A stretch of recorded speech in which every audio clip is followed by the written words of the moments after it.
क्या आपको ऐसा लगता है कि आदित्य धर हमारी जनरेशन के one of the finest directors हैं? उन्होंने दिखा दिया है कि you have to count him in top 5 directors of this generation. Shahrukh Khan Barry John गए, आप भी बैरी जॉन गए। शाहरुख खान ने दिल्ली थिएटर सर्किट किया, आपने भी किया। शाहरुख खान मुंबई आ गए, आप भी मुंबई आ गए। हमें बर्बाद कर दिया। हमने शाहरुख खान को देखा और हमें कहा ये तो हम भी कर सकते। ये तो हम भी कर सकते। ध्रुव राठी एक क्रिएटर है जो बोलते हैं कि धुरंधर एक प्रोपेगेंडा फिल्म है, आदित्य धर एक प्रोपेगेंडा डायरेक्टर है। अगर आपका ओपिनियन जो आपने कहा है वो सही होता तो फिल्म इतनी बड़ी सक्सेस होती नहीं। तो आपने रणबीर कपूर के साथ काम किया, आपने रणवीर सिंह के साथ काम किया। दुनिया ने बना रखा है कि ये या ये। मेरा मानना है कि दोनों साथ में क्यों नहीं। शोले में अमिताभ बच्चन जी और धर्मेंद्र जी आए थे, why can't Ranbir Kapoor and Ranveer Singh work together? क्या आप मिस कर रहे हो धुरंधर 2 में ना होना? एक कोने में एक है कि यार धुरंधर 2 में भी होता ना तो अच्छा लगता और मजा आता। आप पाकिस्तान की तरफ से खेल रहे थे, लेकिन मुझे लग रहा था कि यार इसको ना मारो यार। पॉडकास्ट स्टार्ट करने से पहले आपको बता दूं कि लिफिंथिया मोरिंगा इस शो के स्पॉन्सर हैं, जो कि आपकी गट हेल्थ को इम्प्रूव करता है, आपको एनर्जी देता है, आपको इम्यूनिटी देता है। और मैं ही क्या, मोदी जी खुद मोरिंगा के फ़ैन है। मैंने सुना है कि मोरिंगा के पराठे खाते हैं, तो आप भी मोरिंगा को लाइफ में लाइए। लिफिंथिया मोरिंगा बहुत ही बेहतर सोर्स है। आप इसको अमेजोन से खरीद सकते हैं या फिर लिफिंथिया की साइट से भी ऑर्डर कर सकते हैं। शुरू करते हैं पॉडकास्ट। बाबूमोशाह है, ज़िंदगी एक रंगमंच है और हम इस रंगमंच की कठपुतलियाँ। भाई थिएटर आपको लाइफ में इतना कुछ सिखाता है कि आप लाइफ को लाइफ से बेहतर समझने लगते हैं। थोड़ा दोबारा रिवाइंड करके इसको सुनेगा। मेरा नाम है अभिषेक और ये है द पप्पू वाला शो। मेरे साथ आज जो गेस्ट यहाँ पर मौजूद हैं, उन्होंने इतना थिएटर किया है लाइफ में कि वो लाइफ को शायद लाइफ से बेहतर समझते हैं, तो इसीलिए हम उनसे बात करेंगे। और हाल फिलहाल में जो उन्होंने किरदार निभाया है वो हमारे दिलों में बस गया है। नाम है किरदार का डोंगा और बंदे का नाम है नवीन कौशिक। आइए देखते हैं हम इनसे आज क्या सीखते हैं। नवीन, वेलकम टू द पप्पू वाला show. Thank you for having. सबसे पहले तो आपको मिल करके मुझे थोड़ी घबराहट हो रही है, थोड़ा डर लग रहा है। क्यों? क्योंकि आपने जो किया है हिंदुस्तानियों के साथ धुरंधर में वो देखकर मुझे अच्छा नहीं लग रहा है। और अब देखिए, किसी ना किसी को तो कहानी में विलन बनना ही पड़ता है, तो बस वो किया। But how did that happen? तो शुरुआत कहाँ से होती है? मैंने सुना है कि आपको मुकेश जी ने मिलवाया था आदित्य से। हाँ, मुकेश जी जो कास्टिंग डायरेक्टर है धुरंधर के, वो मुझे मेरे थिएटर डेज से जानते हैं, जब मैं दिल्ली में था। और बॉम्बे आने के बाद जब मैंने काम करना शुरू किया तो मैं उनसे अक्सर मिला करता था, उनसे बोलता था कि मेरे को मुकेश भाई ये करना है, मेरे को मुकेश भाई वो करना है। वो हमेशा कहते थे कि नवीन, जब मौका आएगा तो तेरे को वो चांस मिल जाएगा। बहुत बार उन्होंने मेरे को ऑडिशन किया बहुत सारे रोल्स के लिए। कभी कुछ बात बनी, कुछ एड्स में बात बनी, कुछ जगहों पे फिल्मों में बनते बनते रह गई। और जब भी मैं उनसे मिलता था, मैं उनसे कहता था कि मुकेश भाई, पंगा हो गया है कि रॉकेट सिंह करी ना, तो काम अच्छा किया तो लोगों को लगता है यही करवाओ उससे। तो उन्होंने मुझे बार बार, लोग मुझे प्रोजेक्ट्स में बार बार बॉस के रोल देते थे। कॉर्पोरेट बॉस, ये बॉस, गुस्से वाला बॉस, प्यार वाला बॉस, ठरकी बॉस, अड़ियल बॉस। मैं कहा कितनी बार बॉस वाले रोल करूं, मेरे को कुछ नया करना है, कुछ अलग करना है। उन्होंने कहा नवीन, जब वही है, देख, किसी को ना भरोसा करना होता है। जैसे किसी को तेरे काम पे भरोसा होएगा ना, वो तेरे को वो चांस दे देंगे। बहरहाल इस बात को मैं कहूँगा कुछ 14 साल हो गए मैं करता रहता था ऑडिशन, काम करता रहा, कंटिन्यू रखा मैंने उसको। फिर फाइनली जब मेरे को लगा कि अब वो सिचुएशन आ गई है जहाँ पे काम अच्छा आ नहीं रहा, मतलब एक एक्टर के लिए, और ख़ासकर अगर आप अपने आप को बड़ी कोशिश करके आर्टिस्ट बनाना चाह रहे हो, जहाँ पे आपको अपने काम से प्यार हो, सिर्फ ये नहीं कि काम से आपको नाम मिल रहा है, काम से आपको पैसा मिल रहा है, आपको उसकी इतनी चिंता नहीं है। आपको ये है कि यार मैं काम अच्छा करूँ, यादगार काम करूँ। तो जब वो मिलना बंद हो गया तो मैंने डिसाइड किया था कि मैं एक्टिंग वगैरह जो है, मैं उसके लिए अब हाथ पाँव नहीं मारूंगा। आई तो आई, नहीं आई तो नहीं आई, हम दूसरी कुछ कर लेंगे। जैसे ही मैंने ये सोचा, उसी समय मेरे को, उसके थोड़े दिनों बाद मेरे को मुकेश भाई का फ़ोन आया कि नवीन, एक पार्ट आया है और मेरे को लगता है तेरे को ये करना चाहिए। और मैंने उनको बोला कि मुकेश भाई, मेरे को नहीं लग रहा, मेरा मन उठ गया है। फिर वही होगा। अच्छा, यहाँ तक बात पहुँच गई। हाँ, फिर यही होगा कि बॉस वाला है और ऐसा है और वैसा। उन्होंने कहा नहीं, बॉस है ही नहीं, गैंगस्टर है। मैं करे, वो कान खड़े हो गए मेरे ये सुन के। तो मैंने कहा मुकेश भाई बताओ क्या पार्ट है, कैसा है? तो उन्होंने मेरे को बताया कि ये डोंगा है, पाकिस्तानी गैंगस्टर है, ऐसी कहानी है। उस समय भी मेरे को लगा कि यार अच्छा, पाकिस्तानी गैंगस्टर ये है, अच्छा देशभक्ति पे फिल्म होगी। और बहुत, मेरे हिसाब से एक टाइम था, एक स्टाइल ऑफ देशभक्ति की फिल्मों के बनने का, जो जिंगोइज्म। हाँ, लेकिन वो चीज़ से बहुत सारे लोग ना बाहर निकल नहीं पा रहे, क्योंकि उन्होंने फीलिंग को ना एक फॉर्मूला बना दिया है कि ऐसा दिखाओ, फिर एक स्पीच दिखाओ, फिर एक विलन टाइप पाकिस्तानी आदमी दिखा दो जो। आप गदर की बात कर रहे हैं। हाँ, मैं गदर भी नहीं, और बहुत सारी फिल्में हैं। गदर तो ठीक है, एक फेमस फिल्म होगी, लेकिन ऐसी बहुत सारी फिल्में हैं जिसको ना लोगों ने फॉर्मूला बना दिया था। क्योंकि और मेरे को लगता है पेट्रियटिज्म फॉर्मूला नहीं है, वो हर किसी का हर किसी तरीके से निकल के आता है। किसी का किसी तरीके से निकल के आता है, किसी का किसी और तरीके से निकल के आता है। कोई हो सकता है नेता बन के अपना पेट्रियटिज्म दिखाए, कोई लोगों को मोबिलाइज करके पेट्रियटिज्म दिखाए। कुछ लोग होते हैं वो अपना पेट्रियटिज्म दिखाते हैं अपनी गली को साफ रख के।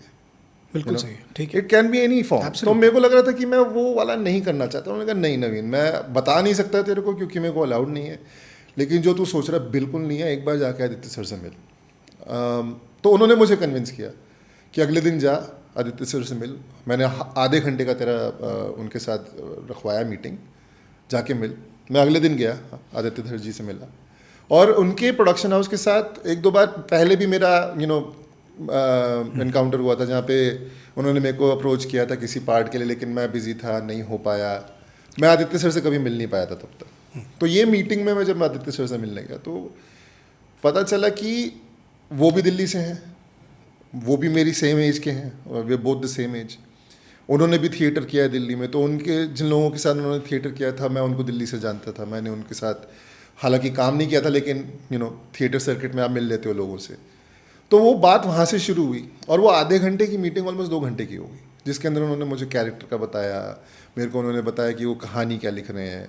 उन्होंने मेरे को थोड़े से सीन्स पढ़ के सुनाए कि मैं ऐसे लिख रहा हूँ। मेरे को उन्होंने बताया मुझे कि मुकेश ने बताया तुमको डर लग रहा है कि ऐसा ना बड़ा प्रोपोगंडा और ये वाली फिल्म होने वाली, और इसके अंदर भाषणबाजी होगी, और तुम्हारे को जो कैरेक्टर दे रहे हैं वो बड़ा ऐसा बड़ा, वो कहते हैं ना वो कैरिकेचर गैंगस्टर, कैरिकेचर विलन, वैसा नहीं है। मेरे को वैसा कोई कैरेक्टर नहीं चाहिए। मेरे को हर कैरेक्टर ऐसा चाहिए जिसके अंदर अच्छाई भी दिखे, बुराई भी दिखे, पर वो किसकी तरफ जाते हैं उससे डिसाइड होता है कि ये फिल्म के अंदर वो कौन सा कैरेक्टर बनते हैं। तो जब उन्होंने बताया और उन्होंने मेरे को अपने सीन्स पढ़ के सुनाए, तो मेरे को लगा कि ओके, थोड़ा ध्यान तो दिया गया है सीन के ऊपर, थोड़ी सी रियलिज्म की तरफ की जो बातें होंगी। वो मजाक भी कर रहा है, वो खेल मजाक भी कर रहा है, वो 24 घंटे ये नहीं लेके मेरे को इनको मारना, मेरे को उसको मारना, मेरे को हिंदुस्तान बर्बाद करना है। उनका कैरेक्टर्स के आधे टाइम ये चला कि यार खाना खाने कहाँ जाना है, या यार काम करने जाना पड़ेगा, मेरे को मन नहीं कर रहा। ऐसी ऐसी बातें जो होती हैं, ये आमतौर पे आप स्क्रिप्टों में देखते नहीं हो। लोग बड़ा एक फोकस के साथ डायलॉग बाजी करते हैं। तो मैं वो चीज़ जो है उसने मुझे बहुत अट्रैक्ट किया। एंड मैं as an actor over the years मैंने अपने बारे में एक चीज़ समझी है कि मेरे को ना आइडियाज़ बड़े सारे आते हैं कि अच्छा इसको ऐसे भी कर सकते हैं, ऐसे भी कर सकते हैं, ये भी डाल सकते हैं, वो भी डाल सकते हैं। तो उसी मीटिंग में मैंने आदित्य सर को बताना शुरू किया कि अच्छा मैं इस कैरेक्टर में ये करना चाहूँगा। जैसे फॉर एग्जाम्पल लाइक जैसे उन्होंने मेरे को डोंगा का कैरेक्टर बताया था, तो उन्होंने बताया लाइक मैंने अपनी तरफ से बोला कि ये ना जब भी अगर सीन मिलेगा तो ये खाना बनाते हुए मिलेगा, क्योंकि ये थोड़ा मोटा है तो इसको ना वो पसंद बहुत आती है। वो हर उसके दिमाग में वो रहता है, हो सकता है वो जेब में तो कुछ खाना भी लेके घूमता रहे। मैंने उनको एक आइडिया भी दिया था कि उसकी जेब में ना हमेशा एक टंगड़ी कबाब रहता है, चाहे वो खाए ना खाए, वो निकाल के रख देगा रहमान भाई के आने पे।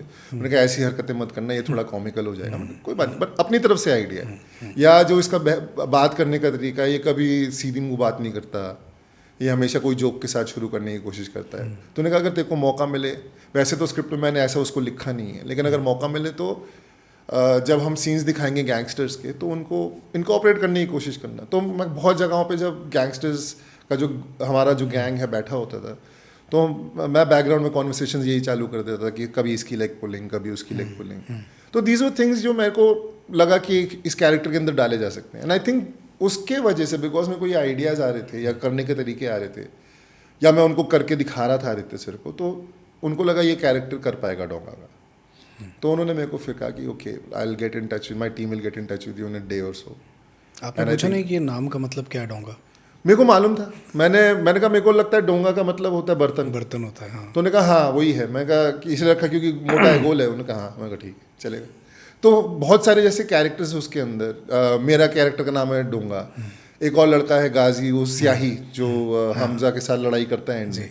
तो उसका नाम स्याही इसलिए क्योंकि उसके चेहरे पे एक निशान है जो ऐसे लगता है किसी ने इंक छिड़क दी हो। और ऐसा होता भी है ना, कबीलों में दोस्ती यारी में कुछ भी नाम रख देते हैं। ऐसे इलाकों में जहाँ पे ये कहानी सेट है वहाँ पे लोगों के नाम ऐसे पड़ जाते हैं। वहाँ पे हमारे एक गैंग में एक लड़का है रजत करके, उसके कैरेक्टर का नाम है मुक्का। वो गैंग में सबसे छोटा, सबसे कमज़ोर दिखने वाला लड़का है।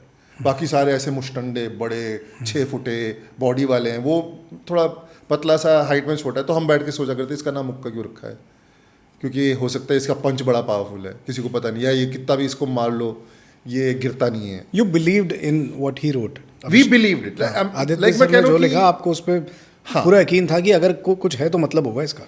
होगा, डेफिनेटली होगा। बिकॉज मैं जैसे कह रहा हूँ ना कि हमने जब स्क्रिप्ट पढ़ी तो एज एन एक्टर मैं पर्सनली कोशिश करता हूँ कि स्क्रिप्ट के अंदर डिटेलिंग कितनी है, क्यों ये कैरेक्टर अगर ये बात बोल रहा है तो क्यों बोल रहा है, इसके पीछे रीजन होगा। वो आपको थिएटर से आता है? वो थिएटर से हम जो कैरेक्टर एनालिसिस करते हैं, स्क्रिप्ट रीडिंग करते हैं, उसके से आपको पता चलता है अच्छा एक सीन कहीं से चालू होगा, वो सीधा हाई पॉइंट ऑफ ड्रामा से नहीं शुरू होने वाला है, वो कहीं पे पहुंचेगा, किसी तरीके से वो पहुंचेगा, आपके कैरेक्टर को वहां तक पहुंचना है।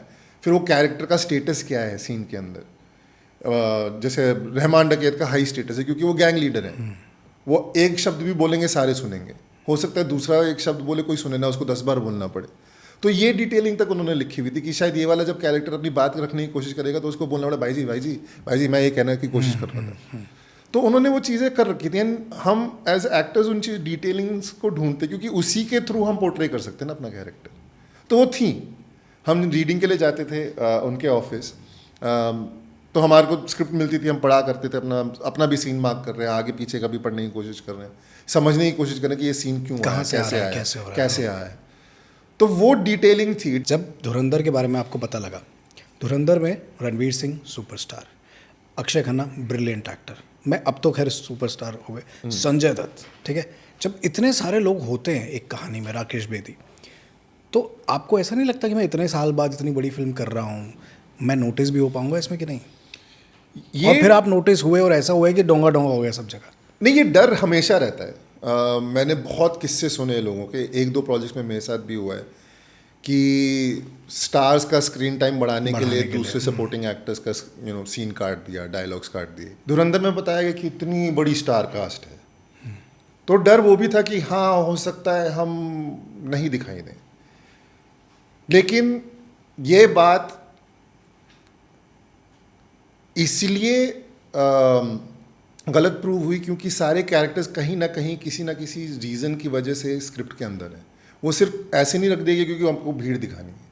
स्क्रिप्ट बहुत टाइट थी, जो लोगों को अब फिल्म देखने के बाद भी समझ में आया है कि अगर वो स्क्रिप्ट में से आप एक भी कैरेक्टर अलग कर दो या एक भी सीन आप आगे पीछे कर दो या उसको उसके अंदर जो लोग हैं उनको हटा दो, तो स्क्रिप्ट फिल्म का जो इम्पैक्ट आया है वो नहीं आता।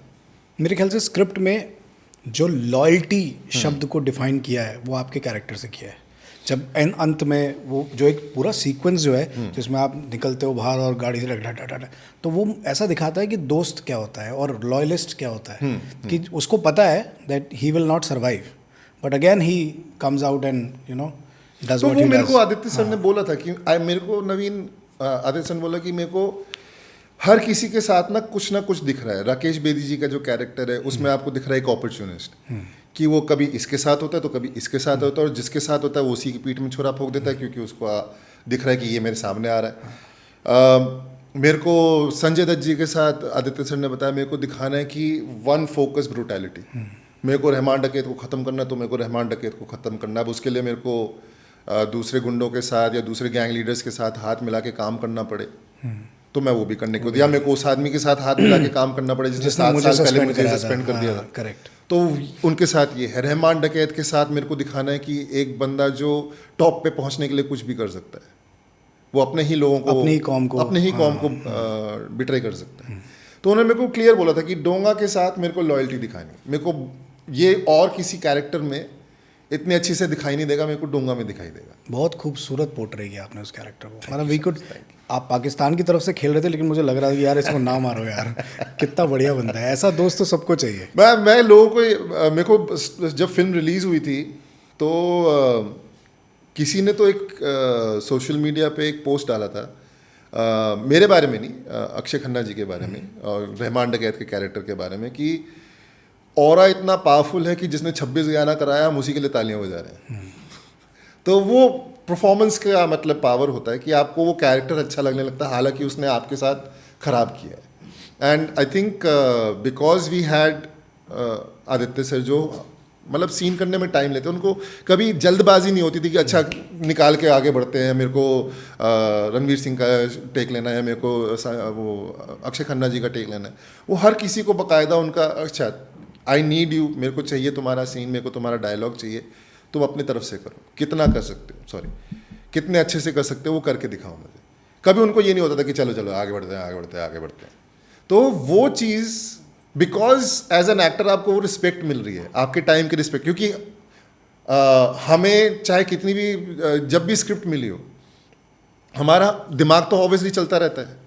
और ये फिल्म हुई है 1 साल में शूट, तो 1 साल में आपने अपने सीन के बारे में सोच सोच के कि जब ये सीन होगा उसके अंदर ऐसा भी कर दूंगा, वो भी कर दूंगा, फलाना भी कर दूंगा, मैं डायलॉग ऐसे बोल सकता हूँ, शायद मैं यहाँ पे पॉज ले लूँगा या मैं ऐसे सांस छोड़ के बोलूँगा।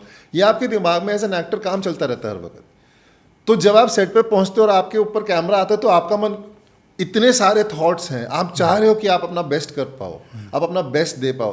तो कभी कभार वो स्पेस चाहिए होता है, वो टाइम चाहिए होता है डायरेक्टर की तरफ से या क्रू की तरफ से कि आप अपना सीन अच्छे से करो।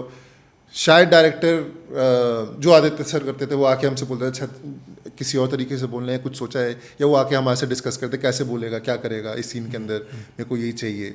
तो वो बातें जो होती हैं वो उन्होंने दिया, उसके वजह से वो स्क्रिप्ट निकल के आई, वो फिल्म इतने अच्छे से निकल के आई। सारे कैरेक्टर्स जो भी उनकी एक्सपेक्टेशन थी कि ये कैरेक्टर ये करे, वो निकल के इसीलिए आ पाया क्योंकि हमारे को वो टाइम मिल गया सेट। जो आप कह रहे हैं कि अब इतने सारे स्टार हैं, अगर ये सारे स्टार सेट पे आ गए जो मेरे ख्याल से 1-2 सीन्स के अंदर हैं, वहाँ पे दूसरे कैरेक्टर्स को स्पेस कैसे मिलेगा? है तो वही 12 घंटे की शूट। और कई बार डायरेक्टर के ऊपर भी प्रेशर आता है कि अच्छा वो आए हुए तो उनका ले लो, उनका ले लो, उनका कर लो, उनके साथ और कुछ हमको पार्टी में भी जाना है, वो भी हो सकता, हाँ वो भी कई लोगों पे वो भी होता है अच्छा इसके बाद इनको उस प्रीमियर पे जाना है या इसके बाद उनको उधर जाना है। पर उन्होंने सारे एक्टर्स को उनकी ड्यू रिस्पेक्ट दी। अगर एक सीन एक दिन में नहीं हुआ तो देन दे वुड ओके, वो पहले से ही प्लान करके चलते थे कि हो सकता है ये सीन के हमको 2 दिन में शूट करना पड़े, हो सकता है 3 दिन में शूट करना पड़े। 2 दिन में हो गया बहुत ही बढ़िया, 3 दिन में हो तो हमने पहले ही प्लान कर रखा था। पंगे कब आते हैं, लोगों को लगता है 1 दिन में हो जाएगा। जब आप आपको लगता है अच्छा ये बोलेगा, फिर कट टू कट ये बोलेगा, फिर कट टू कट ये बोलेगा। जब लोग उस काम को वैसे करना शुरू कर देते हैं तब बहुत सारे मेरे जैसे जो एक्टर हैं, हमारा कई बार डायलॉग कट जाता है, फिर हमारे को बोला जाता है डबिंग में आके ना वो अपना बैकग्राउंड में डायलॉग बोल देना, और आपको लगता है कि यार मैं आया था सेट पे, वहाँ पे बुलवा लेते, इतना क्यों किया आपने। तो that is why I think जो सारे कैरेक्टर्स निकल के आए हैं या जो अभी कुछ डायलॉग्स पॉपुलर भी हो गए हैं, वो इसीलिए हुए हैं क्योंकि उनके ऊपर एक तो स्क्रिप्टिंग के दौरान काम हुआ, दूसरा जब सेट पे आके हम शूट करते थे तो कभी ये जल्दबाजी नहीं होती थी कि डायलॉग बोलो और निकलो, कैसे करोगे, क्या करोगे, क्या करना चाह रहे हो। हर एक्टर के साथ आदित्य सर आके बात करते थे। विकास नौलखा जो है, जो DOP हैं, वो पूछा करते क्या करने वाले हो, ताकि मैं तुम्हारे को फ्रेम अच्छा कर पाऊँ। जो लोग सिनेमाटोग्राफी, आई थिंक इतनी ज़्यादा जो बात होनी चाहिए सिनेमाटोग्राफी की वो इतनी नहीं हो पा रही है क्योंकि हमें पता नहीं है, हमारे को टेक्निक्स नहीं मालूम। छोटी मोटी चीज़ें जो विकास नौलखा जी ने करी हैं टू कैप्चर द मोमेंट, कि वो लगे, वो उसका इम्पैक्ट आए। जब वो पहली बार स्पीच देने आते हैं, जिसका वो बड़ा पॉपुलर हो गया, अस्सलाम वालेकुम ले यारी, ये वाला जो डायलॉग है, वो जिस तरीके से फ्रेम किया गया, अगर आप उसको सिनेमा की लैंग्वेज में देखो या कि उसके फ्रेमिंग की लैंग्वेज से देखने जाओ, तो वो डायलॉग तक हर टेक एक मीनिंग रखता है। ये नहीं कि कैमरा लगाया। थोड़ा सा समझाओ प्लीज कैसे। मैं इतने अच्छे से नहीं समझा पाऊंगा, थोड़ा सा समझा दो। मतलब फॉर एग्जाम्पल उनका वो सीढ़ियों से ऊपर आना, अब कोई बोल सकता है सीढ़ियों से ऊपर आना, लेकिन वो दिखा रहे हैं उसका राइज, कि रहमान डकैत जहाँ पे था जुड़ा हुआ था वो ऊपर आया है। Tracking shot to show the popularity, कितने सारे लोगों के सामने वो खड़ा होकर यहाँ पे आ रहा है और बिल्कुल डर नहीं रहा, उसको किसी के साथ की ज़रूरत नहीं है। रिएक्शन आ रहा है, रिएक्शन आ रहा है सामने से। उनको जो पोडियम है उसके एक हीरो शॉट कहा जाता है हर फिल्म के अंदर, जब हीरो जो मास के लिए खड़ा हुआ है, जो मासेस के लिए है, उसका जो टेक होता है वो उन्होंने उनको पीछे से फ्रेम किया है, but he still higher than them, he is not at the same play. Why? Because उनसे उठ गया है, वो आया वहीं से था, उसी क्राउड में से आया है रहमान डकैत। लेकिन अब उनसे उठ चुका है। सो ये छोटी मोटी चीज़ें होती हैं जो जिसको नहीं मालूम वो शायद नहीं समझ पाएगा इन चीज़ों को, but these from the language of cinema वो इम्पैक्ट छोड़ती है ऑडियंस पे। विजुअल है ना, सिनेमा जो है वो मीडियम विजुअल है, आप वो चीज़ देखते हो आपके अंदर एक फीलिंग छोड़ के जाता है। अच्छे से अगर फिल्म बनाई जा रही हो तो वो आपके अंदर फीलिंग छोड़ता है, और वो फ्रेमिंग जो होती है वो फीलिंग पूरे अच्छे से निकाल के देती है। क्या आपको ऐसा लगता है कि आदित्य धर हमारी जनरेशन के one of the finest directors हैं? I think he is. I think he's getting there. उन्होंने दोनों जो फिल्में अपनी बनाई हैं बहुत अच्छे से बनाई हैं, उरी और धुरंधर। स्क्रिप्टिंग बहुत कमाल की है, जिसके लिए मतलब जेन्यून बोलूँगा, अच्छे एक्टर्स मरते हैं, मरने को तैयार हो जाते हैं, वैसी उनकी स्क्रिप्टिंग है। उनकी पेशेंस जो एक डायरेक्टर में होनी चाहिए, बहुत सारे डायरेक्टर्स में नहीं है। बहुत सारे चाहते हैं कि जल्दी से प्रोजेक्ट हो जाए, उन्होंने अपना टाइम लिया, समय लेके फिल्म बनाई है। तो I think yes he has, उन्होंने दिखा दिया है कि you have to count him in I think the top 5 directors of this generation. Who is the best, India का बेस्ट डायरेक्टर? मेरे लिए तो अभी आदित्य धर ही है और कुछ कहना यही तो पूछा था मैंने आपसे। मतलब मैंने हर किसी के साथ काम नहीं किया। आपने बहुत साल तक आपने सिनेमा ऑब्जर्व किया है, आपने थिएटर किया है। I don't know if I should say this, Akshay Khanna को भी 25 साल का अनुभव है और आपको भी, right? That's why when you entered I said sir, because theatre भी अपने आप में एक पूरा जगत है, अगर आप समझें तो उसको वैसे। तो आपने बराबर ऑब्जर्व किया है सिनेमा को, और शायद आपने उतना काम नहीं किया, उतना अपॉर्चुनिटी नहीं मिली सिनेमा करने की, लेकिन आपने थिएटर बहुत किया। तो आप जब एज अ थिएटर आर्टिस्ट या एज एन एक्टर बाहर से बैठकर देखते हो, तो आपको क्या लगता है हिंदुस्तान में सबसे बेहतर डायरेक्टर्स और एक्टर्स कौन रहे हैं, starting from Guru Dutt to Aditya Dhar? क्या रहा है और किससे बच्चों को सीखना चाहिए जो सिनेमा पढ़ रहे हैं अभी? देखिए, हर जनरेशन के डायरेक्टर्स उस जनरेशन में क्या एक्सेप्टेड है उसके हिसाब से स्टोरीज बनाते हैं। अगर हम लेके चले कि एक टाइम पे सत्यजीत रे थे जिन्होंने दुनिया में इंडियन सिनेमा को पॉपुलराइज किया।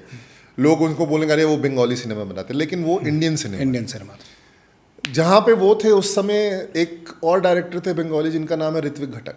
वो थोड़ा लेफ्टिस्ट सिनेमा बनाया करते थे, लेकिन उनकी जो स्टोरी टेलिंग है, जिस स्टाइल से वो स्टोरी टेलिंग करते थे, वो उतना ही इम्पैक्टफुल था जितना सत्यजीत रे का था। तो who is a better director वो लोगों की चॉइस के ऊपर रहता है। हाँ, गुरुदत्त जब उन्होंने अपना सिनेमा बनाया तब इंडिया इमर्ज हो रहा था फ्रॉम फ्रीडम।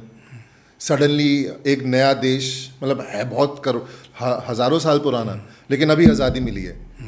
अभी हम अपना फ्यूचर खुद डिसाइड करेंगे। अब हम बताएंगे कि हमें क्या करना है। अभी कोई राजा महाराजा या अंग्रेज़ या मुग़ल या कोई और नहीं बताने वाला, अभी हमने डिसाइड करना है। तो उस दौरान लोगों के ऊपर क्या गुजर रही है, कहाँ से आए हैं, कैसे अपनी इनर थॉट से वो डील करते हैं, उनको उस चीज़ को बनाना पड़ रहा था। देयर वाज अ टाइम जहाँ पे हमारे यहाँ पे डेविड धवन जी की भी फिल्में काम करते, because we needed that. When India के अंदर जब दुनिया भर का एंटरटेनमेंट आना शुरू हुआ, हमको दिखना शुरू हुआ कि दुनिया में क्या हो रहा है, तब we needed someone like David Dhawan also to come in and make cinema. And before that Hrishikesh बहुत सारे, ऋषिकेश मुखर्जी हो गए। अब जैसे कुंदन शाह जी ने जाने भी दो यारो बनाई थी अपने टाइम पे। It was a great film about the corruption in satire. It was satire. उस तरीके का सटायर लोगों ने देखा नहीं था। साई प्रांजपे जी जो हैं उन्होंने बहुत सारी फिल्में बनाई हैं। सो ऐसे बहुत सारे मृणाल सेन, हम उनको आर्ट सिनेमा वाले बोल के निकाल देते हैं, लेकिन उन्होंने स्टोरी टेलिंग दिखाई हमारे। उन्होंने बताया कि हर हीरो बिगर देन लाइफ नहीं होता। कई बार वो एक सिंपल आदमी भी हो सकता है जो अपनी लाइफ की स्ट्रगल से डील कर रहा है। इन लोगों के सिनेमा से वो आया। So every generation has had a thing that they have had to tell about India. आज की डेट में हो सकता है कि what we are dealing with across the border, that is something that everyone wants to talk about, or it has to be talked about. ऐसा नहीं कि अब हम उसको डिसमिस कर सकते हैं। तो बहुत लोग उसके ऊपर काम कर रहे हैं। तो with Indian cinema I think हमारे को हर जनरेशन में एक एवोल्यूशन मिलता है और उसके डायरेक्टर्स आते हैं। मैं पर्सनली बहुत सारे डायरेक्टर्स के बारे में नहीं बोल पाऊंगा, क्योंकि मेरे को लगता है जब तक आप उनके साथ काम ना करो तो वो कैसे हैं, क्या चीज़ें हो सकती हैं, क्या सर्कमस्टांसेस हैं जिसकी वजह से उनका काम वैसे निकल के आया। अभी मैं कह सकता हूँ गुरुदत्त बहुत कमाल के फिल्म डायरेक्टर हैं, लेकिन उनकी पर्सनल लाइफ बहुत खराब थी। उनको डिप्रेशन था, उनकी शादी टूट गई, जिनसे उन्होंने प्यार किया कभी उन्होंने उनसे प्यार नहीं किया। कई डायरेक्टर्स हो सकते हैं जो फिल्मों में आपको लगेगा कि फिल्म तो बहुत अच्छी बनाई है, लेकिन पता चला बाद में अभी मी टू मूवमेंट के दौरान कई लोगों का पता चला कि अरे वो तो एक्सप्लॉइट करते थे। तो मैं बोल सकता हूँ कि मैंने जिन डायरेक्टर्स के साथ काम किया आज के जनरेशन, जैसे मैंने शिमित अमीन जी के साथ काम किया, अब वो आज के जनरेशन के हैं नहीं है मेरे को नहीं मालूम, क्योंकि इस बात को 15-16 साल हो गए, लेकिन जो उनका स्टाइल है काम करने का, उनको पूरा पता होता था कि मेरी सीन जब यहाँ पे ख़त्म होगा तो उसके बाद अगला सीन कहाँ शुरू होने वाला है, क्योंकि वो एडिटर थे। तो उन्होंने उन्होंने अपना एडिट पहले ही बना रखा था, मेरी फिल्म की एडिट ये जाएगी, अब मेरे को जो शूट कर रहा हूँ मेरे को उससे मैच करवाना है। आदित्य सर ने अच्छा मैं ये सारा ले रहा हूँ, मैं ऐसे भी ले रहा हूँ, मैं वैसे भी ले रहा हूँ, मैं इस एंगल से भी लूँगा, मैं इस एंगल से भी लूँगा, अब ये एडिट में जाके मैं देखूँगा कि ये कैसे इसका फ्लो बनता है। तो हर तरीके से लोग उसको मतलब हर अलग अलग तरीके से डायरेक्टर्स अपनी फिल्में बनाते हैं। मेरा मानना है कि एक चीज़ जो है गायब हो गई है, वो है फिल्म फेस्टिवल्स। हमने सत्यजीत रे की बात करी, मेरे को नाम मालूम था स्कूल में, अरे इंडिया का डायरेक्टर जिसने ऑस्कर जीता है सत्यजीत रे, पर कभी फिल्में ही नहीं देखी। टीवी पे जब आती थी या तो वो बहुत लेट नाइट होती थी, तब तक हम बच्चे सो जाया करते थे, या वो दोपहर में हुआ करती, तब हम क्रिकेट खेलने जाते थे। फुल ऑफ एडिट्स और वो सब काट वाट के। उस जमाने में इतना था, अभी तो ऐड आ जाते हैं, तब तो ऐड भी नहीं आते थे। तो आप देख सकते हो, लेकिन एक छोटे बच्चे के लिए सत्यजीत रे की फिल्म शायद समझ भी ना आए। एक तो दूसरी भाषा भी है, अच्छा पढ़ो भी, एक तो वैसी स्कूल में आप पढ़ने पे मजबूर करते हो, यहाँ पे फिल्म भी देखते हुए पढ़ाई करो नीचे सबटाइटल्स को। तो मैंने एज अ चाइल्ड मैंने कभी सत्यजीत रे की फिल्मों पे ध्यान नहीं दिया, नाम मालूम था इंडिया का डायरेक्टर जिसने ऑस्कर जीता है। जब मैं थिएटर में आया, जब मैं एक्टिंग सीखने गया, तब मेरे को पता चला अच्छा इंडिया फिल्म फेस्टिवल होता है, इंटरनेशनल फिल्म फेस्टिवल मेरे घर के पीछे हुआ करता था, श्री फोर्ट ऑडिटोरियम के अंदर। वहाँ पे एक पता चला कि आप कहाँ रहते थे? मैं हौस खास दिल्ली में। हौस खास? हाँ। मैं पढ़ा हूँ वहाँ से GRS से। अच्छा, जनरल आर्ट स्कूल। मैं भी वहीं से हूँ। आप कौन से बैच से हो? मैं 99। तो बहुत पहले हो गए मुझसे। हाँ, थोड़ा सा पहले उम्र में तुम मुझसे थोड़ा सा। तो मिस पुरी से आप भी प्रताड़ित थे? हाँ जी, हाँ जी, मैं बहुत लड़ाइयाँ हुई उनसे। हाँ, मेरी बहुत लड़ाइयाँ हुई। आप उसको लड़ाई थोड़ा कहते हैं, वो तो नहीं, मैं लड़ता था उनसे। आप लड़ते थे? मैं बहुत बार प्रिंसिपल के पास लेके गए मेरे को, कीर्ति मैम, कि आपने ऐसे कैसे बात की। हाँ, कैसे बात करी टीचर। अरे वाह, ये तो घर की बात निकल आई। हमारे तो दर्द भी सेम है। मेरे को उनसे इतना दर्द नहीं था, डर एक पॉइंट के बाद मैंने कहा था कि नहीं। एक टाइम पे तो था, जब बहुत छोटे थे। हाँ। जब थोड़े से क्या कहते 6-7 में आ गए थे, तब मैंने पूछना, तो मैंने वो था कि क्यों आपकी बात क्यों मानूं मैं, क्या किया है आपने जो आपकी बात मानूं, या आपकी बात सही है या गलत है। वो मेरे में आई थिंक वो एनालिटिकल स्किल आ गई थी। तो आप सिनेमा की बात कर रहे थे। हाँ। ओवर द इयर्स जो डायरेक्टर्स रहे हैं, आपने सरप्राइजिंगली यश चोपड़ा का नाम नहीं लिया।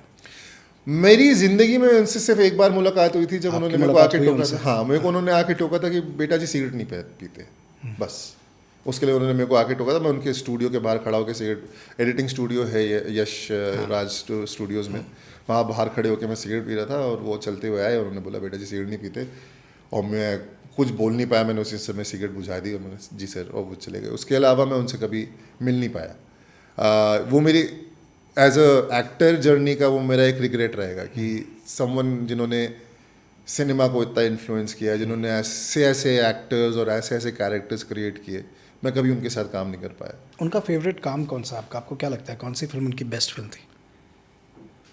यश चोपड़ा जी की, आई मीन ऑलमोस्ट सबकी सब उनकी फिल्में जितनी होता है ना, कुछ फिल्में जो कमर्शियल हिट रही, हाँ, लेकिन लोग उनको उतना क्लेम नहीं देते। मेरा सबसे पहली फिल्म जो मैंने उनकी देखी थी वो थी चांदनी।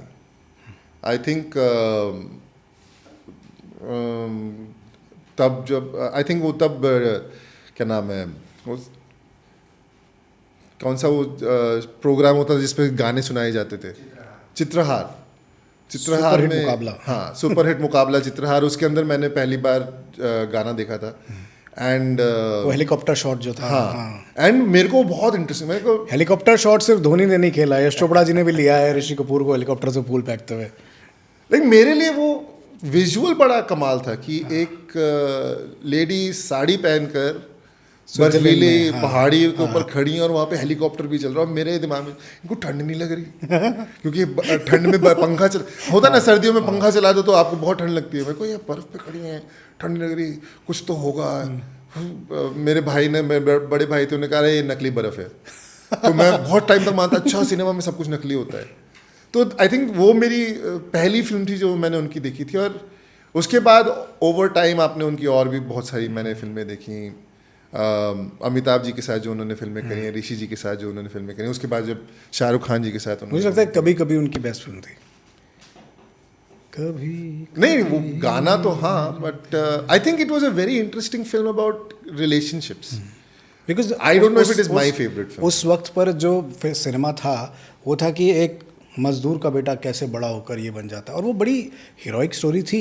लेकिन मुझे बहुत हद तक, अब जब मैं उसको पढ़ता तो बहुत मज़ा आता था, लेकिन अब जब मैं उसको देखता हूँ तो मुझे ऐसा लगता है यार कितना मिसलीड कर रहे हैं कि ऐसा, मतलब 100 में से 1000 में से 1 करोड़ में से 1 केस होगा जो अमिताभ बच्चन बन जाता होगा, भागते भागते बड़ा हो जाता होगा।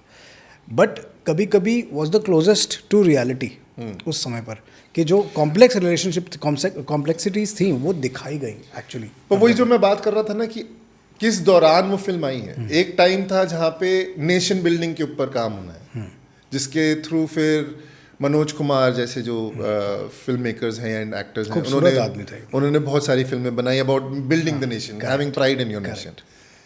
ये जो फिल्म आप बोल रहे हैं कभी कभी हो गए, भागते भागते तो शायद दीवार में बनते हैं ना, बहुत सारी फिल्मों में अमिताभ बच्चन भागते भागते बड़ा है। पर वो फेमस सीन आई थिंक दीवार का है जहाँ पे वो छोटे बच्चे होते हैं, वो भागते भागते फिर वो बड़े हो जाते हैं suddenly.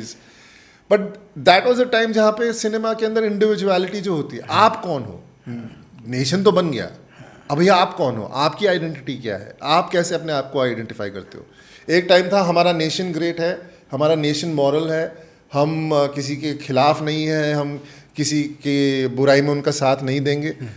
Shifted to as a person, are you moralistic person, जो हम अमिताभ बच्चन जी के ऊपर डालते कि एंग्री यंग मैन। मैं आज भी वो एंग्री क्यों, हाँ वो एंग्री क्यों है, वो एंग्री इसलिए क्योंकि उसको लगता है कि सही रास्ता ये होना चाहिए, लेकिन दुनिया नहीं दिखाती।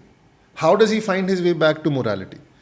सो that thing, like that, I think that was a time when those things were happening and Amitabh ji embodied that. फिर वहाँ से एक टाइम आया जब अब इंडिविजुअल हो गए, अब प्यार करो, तो वहाँ पे शायद ऋषि जी आ गए। उनके साथ उनकी सारी cinema is all about the love of the character. तो वो एवोल्यूशन होता रहता है। आई थिंक रोमांस जो है इंडियन सिनेमा में यश जी से बढ़िया तो बहुत कम ही लोगों ने दिखाया होगा। हो सकता है लोगों की 1-2 फिल्में इधर उधर आई हों जो रोमांस के ऊपर, पर consistently to show what love is, how love can change a person and how love can take different forms. I think Yash ji ने वो बहुत कमाल से किया। शाहरुख खान को ढूंढ के लाया वो हमारे लिए, हमें बर्बाद आपके घर के पास से लाए गौतम नगर से। हमें बर्बाद कर दिया। हमने शाहरुख खान को देखा और हमें लगा ये तो हम भी कर सकते, ये तो हम भी कर सकते। सो ओके, बहुत सारी सिमिलैरिटीज हैं। हाँ जी। शाहरुख खान बैरी जॉन गए, आप भी बैरी जॉन गए। शाहरुख खान ने दिल्ली थिएटर सर्किट किया, आपने भी किया। शाहरुख खान मुंबई आ गए, आप भी मुंबई आ गए। मेरा आई थिंक मैं बैरी सर के पास गया ही इसलिए था क्योंकि तब शाहरुख जी ने अभी आए थे, 2-4 फिल्में की थी उन्होंने 99 तक। हाँ। और नहीं, पर तब तक वो पहला बेस्ट एक्टर जीते थे वो, रेखा जी से उन्होंने ट्रॉफी ली थी। और उन्होंने उस स्पीच में बोल दिया था कि मैं तो खरीदने वाला था, जो है जिसने भी एक्टर बनाया है वो मेरे को बैरी जॉन ने बनाया। वो सुन के हम पहुंच गए थे बैरी सर के पास कि सर आपने शाहरुख खान को बनाया, हमें भी बना दो। तो लेकिन ये बहुत से बच्चों को आपसे सीखने की ज़रूरत है कि एस्पिरेशनल होकर, एस्पिरेशन में आप कदम तो उठा लेते हो, लेकिन सबकी जर्नी अलग होती है। For example, you got your first film in 2009, but 99 में आपने बैरी ज्वाइन कर लिया था, तो 10 साल। पहली फिल्म मिली, नोटिस हुए, सब पहचान गए, सब जान गए, सबने तारीफ भी की, लेकिन फिर स्टीरियोटाइप हो गए। और उसके बाद आज 2026 में हम बैठे हैं, तो 27 साल का ये जो सफ़र है, और 27 साल बाद अब जो फाइनली आप नवीन कौशिक को लोग जानने लगे हैं, कैरेक्टर के नाम से नहीं, डोंगा तो पता है नवीन कौशिक को लोग जानने लगे. So tell us more about what you have been doing and how you have been keeping yourself motivated to do the same thing every day, और are you doing the same thing every day, और did you just lost hope, और कैसे क्या?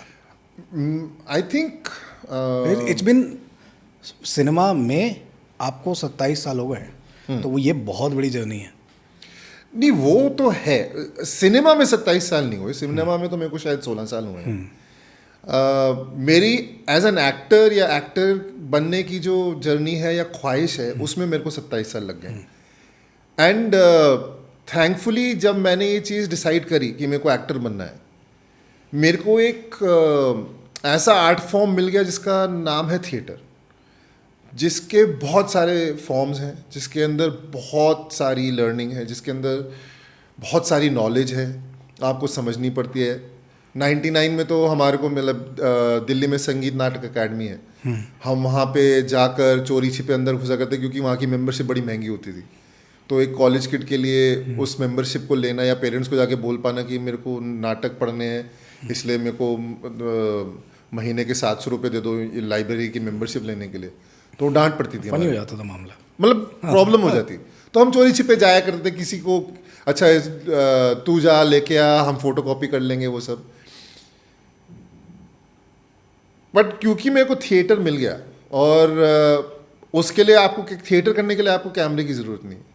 Theatre के लिए आपको शायद एक छोटा सा स्टेज चाहिए, थोड़े से लोग चाहिए सामने, हो सकता है वो लोग भी सामने ना हो, आप अपने लिए भी कर सकते हो, अपने दोस्तों के लिए कर सकते हो. मैंने स्ट्रीट थिएटर किया है बहुत सारा.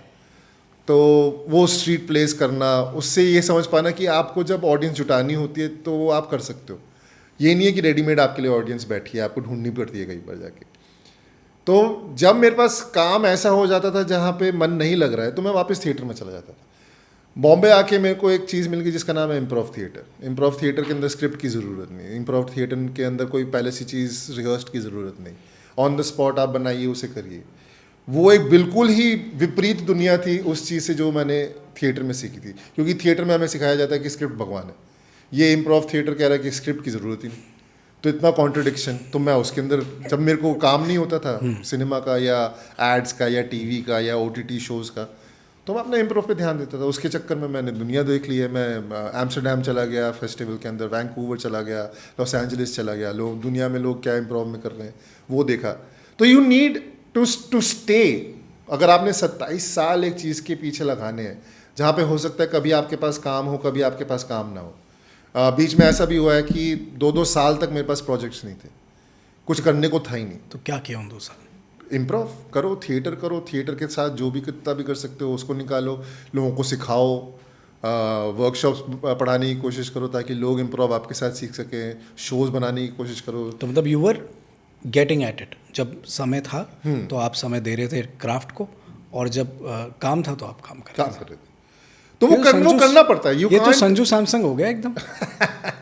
अब ये नहीं मालूम ये कंपैरिजन कितना है, क्योंकि मैं क्रिकेट इतना फॉलो नहीं करता.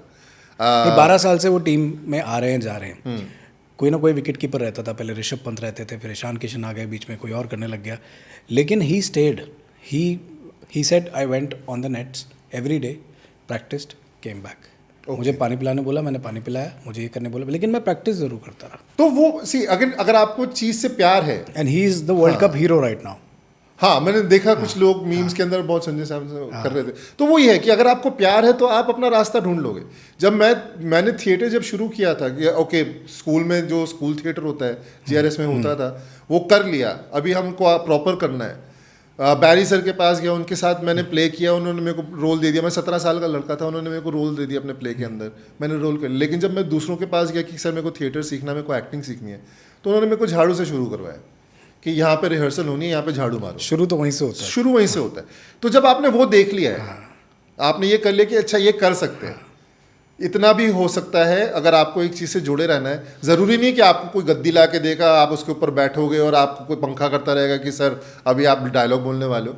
जब तक आपको वो नहीं, मतलब आप समझ जाते हो कि यार नीचे से भी शुरू हो सकता है, नीचे से ही शुरू होता है। नीचे से ही शुरू होता है। पॉडकास्ट सुनते सुनते कहीं भूल मत जाएगा। द बुक वाला show is brought you by लिफिंथिया मोरिंगा, जो आपके गट हेल्थ को बेटर करता है। और मोरिंगा के फायदे आप मुझसे क्या मोदी जी से पूछ लीजिए, इतने फायदे हैं। इम्यूनिटी को बूस्ट करता है, आपको स्ट्रांग बनाता है और आपको एनर्जी देता है एक बेहतर कल की शुरुआत करने के लिए और सारी परेशानियों से लड़ने के लिए। लिफिंथिया मोरिंगा आप अमेजोन से ऑर्डर कर सकते हैं या फिर आप लिफिंथिया की साइट पर भी इसको पा सकते हैं। लिफिंथिया मोरिंगा आज ही घर लाइए। You don't believe in God? I believe in a power. I don't believe in symbolism. I do believe there is a God, but is that God this way or that way or this shape or that shape or this symbol or that symbol? I don't know. I genuinely don't know. I'm a science student. I have to analyze, critical. But जब tension होती है, जब परेशानी होती है, तो आप फिर उस पावर को क्या नाम देते हो? वही जो मेरा बाप लिया करता था। मेरे फादर हेराम बोलते थे, तो मैं भी हेराम बोलता हूँ। तो फिर आपके गॉड हेराम हो गए? May be it's a feeling, it's a word that I've learned from language that I've learned from So my you are father. saying what traditionally has flown in your family, you agree with that? Or you Not don't? necessarily. No, see, हम जैसे बात कर रहे हैं, ये किसी ने सिखाया है ना, हमने लेके तो पैदा नहीं हुए थे। तो जब मेरे को एक रिएक्शन जो होता है, अगर दर्द होता है, मैंने अपने फादर से या अपनी मदर से, अपने भाई से सीखा कि दर्द होने पे ऐसे बोलते हैं। अब वो मेरी बॉडी के अंदर है, वो नेचुरल मेरा बन चुका है। अब वो एक पर्टिकुलर तरीके से, एक पर्टिकुलर वर्ड से आता है, दूसरा किसी का और किसी और तरीके से आता है। बट जब मैं खुंदक में होता हूँ, मैं जीसस भी बोल देता हूँ। Doesn't make me Christian, right? Jesus Christ मैं बोल देता हूँ, और मैं क्रिश्चियन नहीं हूँ, क्योंकि वो किसी को मैंने सुना ऐसे, अच्छा ऐसे सिचुएशन में ऐसे लोग बोलते हैं। क्या आपको लगता है कि ये सारी जो बातें हैं धर्म की खास तौर पर, ये सिर्फ लोगों को एक साथ बांधे रखने के लिए है, या क्या सिर्फ एक एनर्जी है जिसको हम लोग चेस कर रहे हैं? Because I see every religion has a book और a basis, and every basis is more और लेस द सेम। उसमें बहुत ज़्यादा फ़र्क नहीं है। अगर आप कुरान उठा के पढ़ोगे या आप गीता उठा के पढ़ोगे तो चीज़ें सेम है, वो बस उस रीजन के हिसाब से, उनके ट्रेडिशन के हिसाब से लिख दी गई हैं। ओके। तो जहाँ पे जो चीज़ का ओरिजिन हुआ, उस जगह का जो ट्रेडिशन था, उसको थोड़ा सा उतार दिया गया उस पर, लेकिन बेसिस समय कि किसी का बुरा मत करो, किसी का नुकसान मत करो, झूठ मत बोलो। तो क्या आपको लगता है कि ये जो रिलीजन बन गया है, बहुत अलग चले गए हम पॉडकास्ट में, ये जो रिलीजन्स बन गए हैं, ये और कुछ नहीं है, just a way of life है?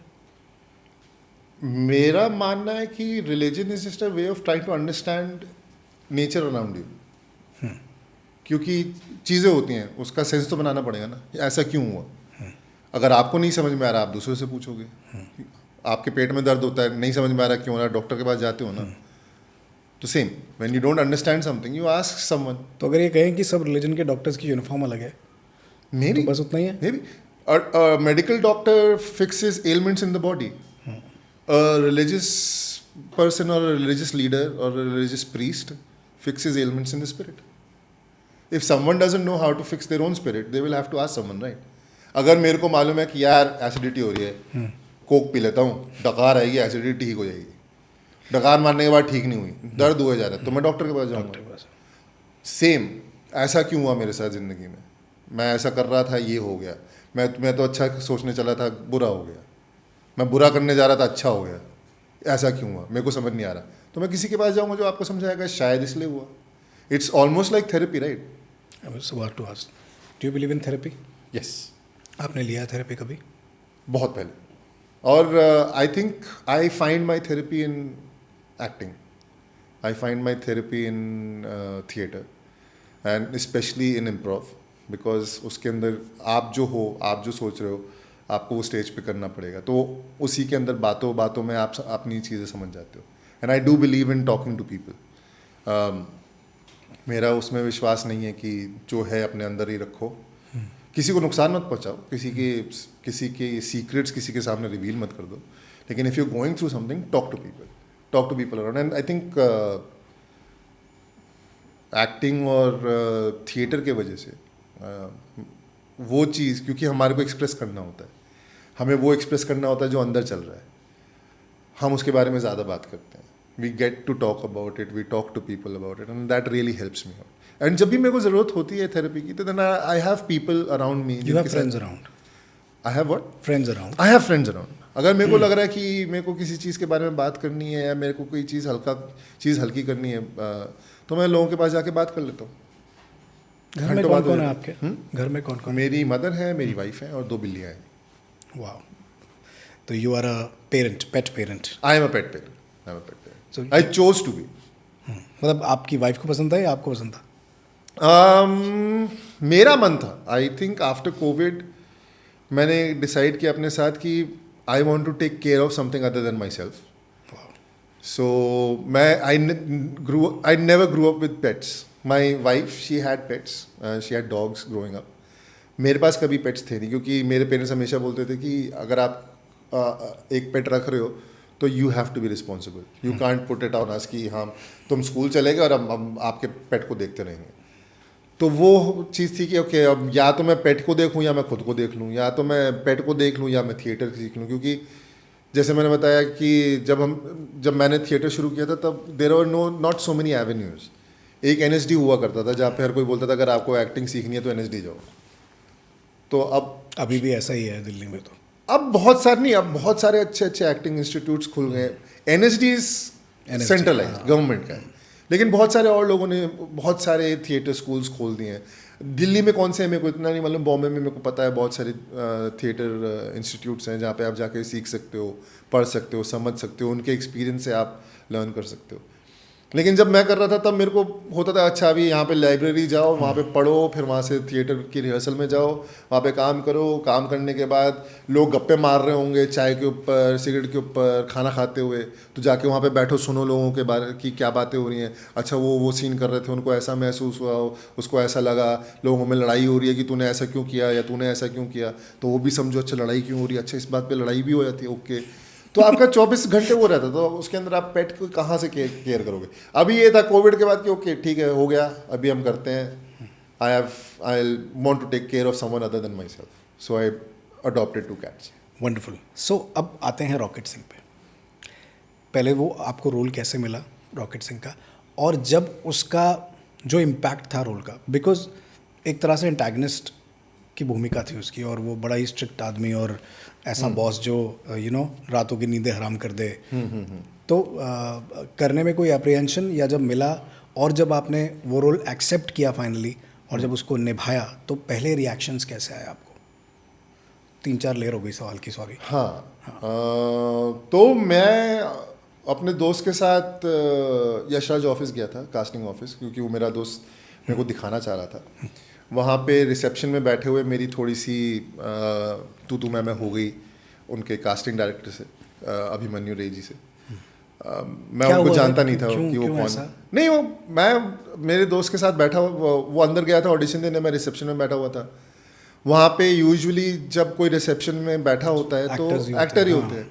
जब अभिमन्यु रे जी आए तो उनको लगा कि ये कौन है, किस लिए आया, क्योंकि ही वुड नो कौन आया ऑडिशन के लिए, ही always new who has been called for the audition। उन्होंने एक अनफेमिलियर फेस देखा तो उन्होंने पूछ लिया कि आप किस लिए आए, और मैं जानता नहीं था कि ये कास्टिंग डायरेक्टर है। तो मैंने कहा मैं बस आया हूँ। तो क्या करने आया? मैं कुछ नहीं, बैठने आया हूँ। अच्छा ठीक है। तो मैंने उनको लुक दे दी कि तू क्या मेरे से क्यों पूछ रहा है। तो ठीक है, वो अपना करके चले गए। इज़ अ वेरी हमने बताया उनको मैं दिल्ली से हूँ। बाद में बताया, उस समय तो नहीं बोला। वो पता लग गया होगा ना जब आपने बोला कि नहीं, ज़रूरी नहीं मैंने बैठे हैं भाई, आपको क्या हो गया। तो he is a very calm and gentle person, तो मेरी सुन के वो चले गए अंदर। बाद में आई थिंक क्योंकि मैंने जिस तरीके से बात किया उनको कुछ दिख गया होगा, तो उन्होंने मेरे को बुलाया रूम के अंदर। पहले तो उनको देख के मैं अरे यार ये तो कास्टिंग डायरेक्टर से मैंने पंगा ले लिया। तो मैं अंदर गया, उन्होंने मेरे को सीन दिया नितिन का। अच्छा, दे दिया आपको? सीन दे दिया? हाँ कि ये सीन पढ़ के दिखाओ। हाँ। और ये वो वाला सीन था जहाँ पे फिल्म के अंदर हैप्पी जो है, जो कैरेक्टर है, वो एक क्लाइंट की कंप्लेंट करके आता है। तो जब ऑफिस वापस आता है तो पूरी सर उसको डांट रहे होते कि तेरी औकात क्या होगी जाके क्लाइंट के बारे में बात करने की। फिर वो मेरे को डांटते कि तुमने इसको समझाया क्यों नहीं। तो वो वाला सीन था। और उसके अंदर बेसिकली यही है कि वो जो एटीट्यूड मैंने बाहर दिखाया था वो वही वाला एटीट्यूड से पढ़वाना चाह रहे थे मुझसे। सो ही वाज सो अवेयर कि आपने कुछ उनको बोला जो उनको डेरोगेटरी लगा, वो आपको वापस अंदर लेके गए और आप उनके दिमाग में वो कैरेक्टर चल रहा होगा, तो तो उन्होंने वो कैरेक्टर आपको दे दिया कि भाई पढ़ के बता। May be, I mean I have never asked him कि उन्होंने वो क्या किया, लेकिन उन्होंने कुछ तो देखा होगा, वरना वो मेरे को इतने बड़े कैरेक्टर कभी आया नहीं, मैं उनके पास इंट्रोडक्शन दी नहीं। क्या बात मैंने तो वो क्या कहते हैं, उस जमाने में लोग पोर्टफोलियो खिंचवाया करते थे। हाँ। ऐसा फॉर्मल वेयर में, ट्रेडिशनल वेयर में, है। स्पोर्टिंग। गोविंदा का लगा होता ना दूल्हे राजा में। हाँ, सब लोग खिंचवाते थे, वकील मैं तो वो भी नहीं खिंचवाया था कभी। तो मैं, उन्होंने कुछ तो देखा होगा मेरे तेवर के अंदर कि यार ये अच्छा लग रहा है, इंटरेस्टिंग लग रहा है, मैं इसको पहचानता भी नहीं हूँ, इट्स अ न्यू गाय, तो let's try, let's see if he reads well, if he knows what he is doing.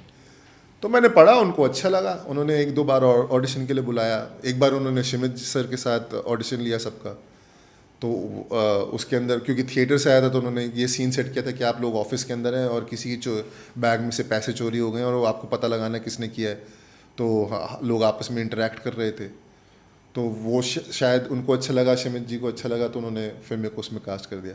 But कुछ तो रहा होगा, आई थिंक, लाइक वो होता ना कि व्हेन द स्टार्स अलाइन, उस समय हो सकता है अगर मेरे को पता होता कि वो अभिमन्यु रहे हैं और तो आप वो कहते ही नहीं। मैं बात ही नहीं करता, मैं खड़े होकर सर वो हेलो सर ऐसे ऐसे करता।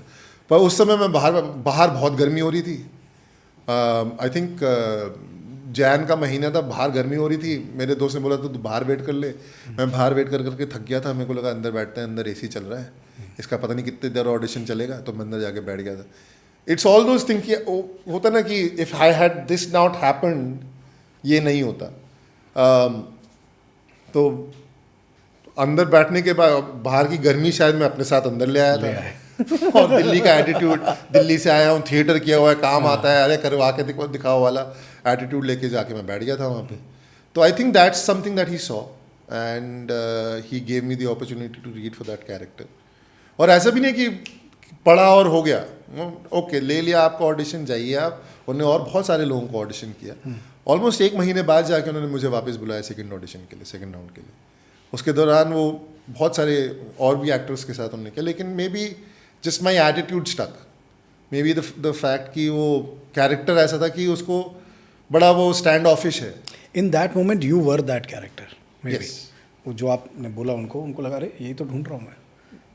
I think so. I think that must be the But reason. kudos to him, he didn't take it otherwise. I think he's one of not just because he gave me my first break, but I think he's a genuinely very good casting director, one of the good casting directors of Mumbai City, जो वाकई ही चाहते हैं कि जो उनके पास audition देने आया है वो सक्सीड करे। बहुत कम लोग ये चाहेंगे कि किसी ने अगर आपको उल्टा जवाब दिया तो आप उसमें कैरेक्टर ढूंढ लिया आपने उसमें, बहुत बड़ी बात है। हाँ, कूडोज टू हिम यार, जो आपने कहा, क्योंकि उनको दिख गया वो, उन्होंने ये नहीं लिया कि अरे तू कौन होता है, मेरे ऑफिस में खड़े हो गए मेरे को तेवर दिखा रहा है। हाँ, बोल सकते चाहते थे वो निकाल बोल देते। सकते थे, हाँ। मेरे को और होता है ऐसा लोगों के साथ। हाँ, मेरे साथ हुआ है। मैं किसी टीवी चैनल के ऑफिस गया था, मीटिंग करने मेरे को बुलाया था, और मैं रिसेप्शन में मेरे को बिठा दिया 1 घंटा। मैं उठ के लोगों से पूछा भाई किससे, इनका नाम क्या है, कहाँ है। उन्होंने बुलाया हुआ है, तो गार्ड को लगा कि 1 घंटे से बैठा हुआ, मिलना नहीं चाह रहे इससे, तो चल बाहर बैठ। मैं कहा ठीक है, मैं घर चला गया। उनका फ़ोन आता रहा कि सर आप मिलने नहीं आए। मैंने कहा मैं आया था, आपके गार्ड ने बाहर निकाल दिया। तो मेरे साथ भी हुआ है, ऐसा होता है। कुछ लोगों का होता है कि तुम कौन होते हो, पर यहाँ पे जो मैं कह रहा हूँ, I think he is just like, मैं कह रहा हूँ ना, I don't think Abhimanyu sir के लिए जी हजूरी matters, it matters if you can do the job. वाह, राइट। आप जी हजूरी करने वाले बहुत मिल जाएंगे। कई लोग होते हैं उनको अच्छा लगता है जी हजूरी करना।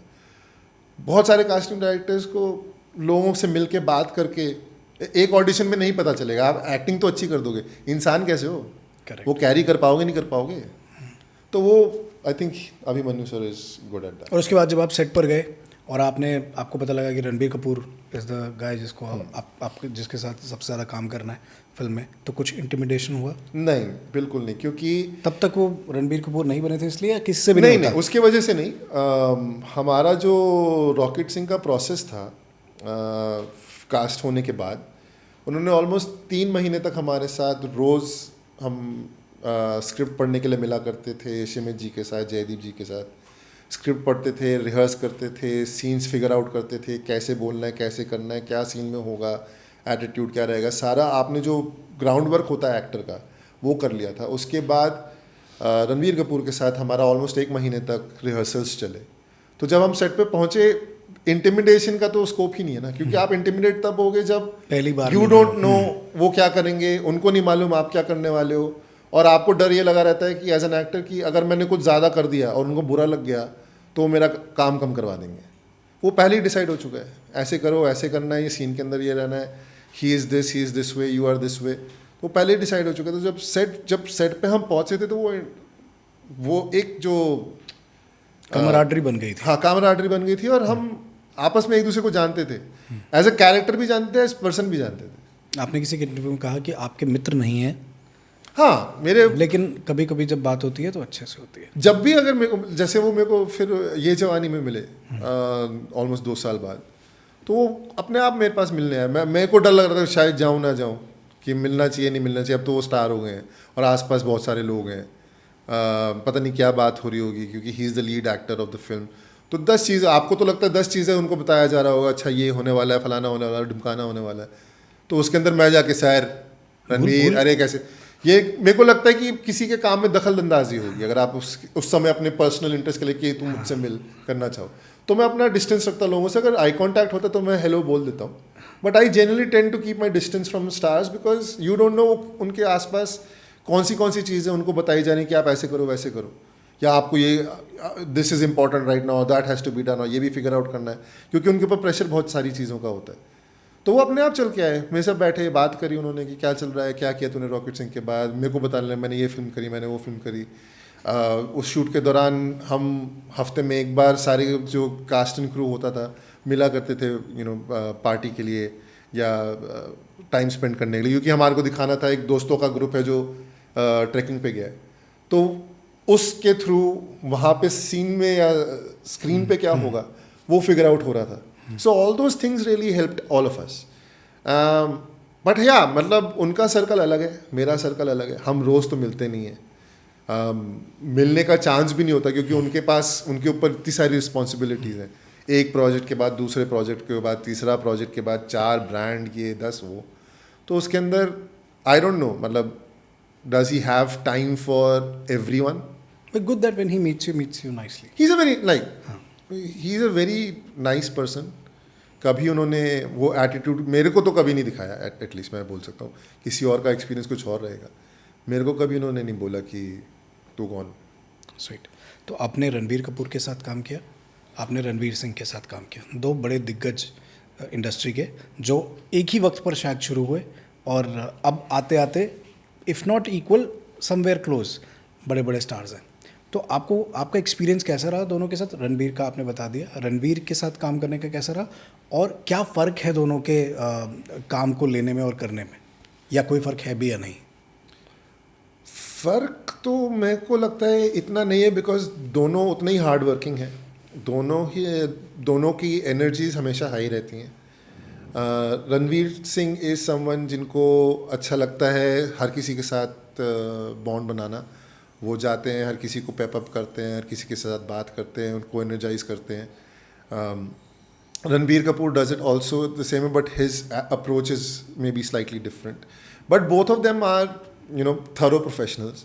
आप बोलो इस टाइम पे आने के लिए, इस टाइम पे आएंगे, वो पूरे अपनी जोश व खरोश से काम करेंगे। कभी ऐसे नहीं होगा कि हो गया ना, मैंने बोल दिया ना, मैंने कर दिया ना, चलो आगे बढ़ते हैं। They both ask the director if you want one more, if you want to try it again. तो दोनों उस एनर्जी के साथ काम करते हैं। I don't think there is a difference. आई थिंक दुनिया ने बना रखा है कि ये या ये, मेरा मानना है कि दोनों साथ में क्यों नहीं, उनको लोगों ने क्यों ऐसा कंपेटिटर्स किया, उन दोनों को साथ में क्यों नहीं लाया। जैसे शोले में अमिताभ बच्चन जी और धर्मेंद्र जी आए थे, why can't Ranbir Kapoor and Ranveer Singh work together? भारी हो जाएगा ना बजट थोड़ा। तो कोई बात नहीं, दोनों ने अप्रूव कर दिया कि आप बजट कितना भी भारी कर दो, उसे दुगना कमा के दे देंगे आपको। So why not have the best of the both? हाँ, तो दोनों को like I think it's high time both of them work together and people stop pitting them against each other कि रणबीर कपूर बढ़िया है, रणवीर सिंह बढ़िया है। दोनों ही कमाल हैं, दोनों ने प्रूव कर दिया अपने आप को। दोनों एक पॉइंट पे ऐसे आ गए थे जहाँ पे लोग और इंडस्ट्री और क्रिटिक्स बोल रहे थे कि अरे इनको आता नहीं, अरे ये तो मतलब करे, सबको उन्होंने तगड़ा जवाब दिया अपनी फिल्म में हिट करवा के।